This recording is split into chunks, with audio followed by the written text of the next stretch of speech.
মুক্ত বাংলাদেশ চাই, মাদক মুক্ত বাংলাদেশ চাই, সন্ত্রাস মুক্ত বাংলাদেশ চাই, জনগণের অধিকার জনগণের কাছে পৌঁছে দেওয়ার জন্য সেই ধরনের সৎ যোগ্য এমপি চাই।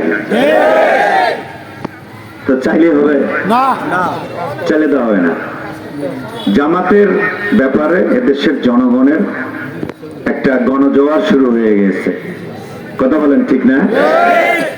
গণজোয়ার শুরু হয়ে গেছে, এটা দেখে অনেকেই ঈর্ষান্বিত হচ্ছে, বলছে যে বিধবা ভাতা বন্ধ করবে জামাত আসলে, মহিলাদেরকে ঘাস তুলতেও যাইতে দিবে না, তারপরে মহিলাদের চাকরি দেবে না। এটার উত্তর হলো যে মহিলারা যে বর্তমান চকিদের থেকে শুরু করে সচিবালয় পর্যন্ত যে সংখ্যা আছে, জামাত রাষ্ট্র ক্ষমতায় গেলে কথা দিয়ে যাচ্ছি 10 গুণ বৃদ্ধি করা হবে। বিধবা ভাতা বন্ধ না, বরঞ্চ নিশ্চিত করা হবে, সংখ্যা বাড়ানো হবে।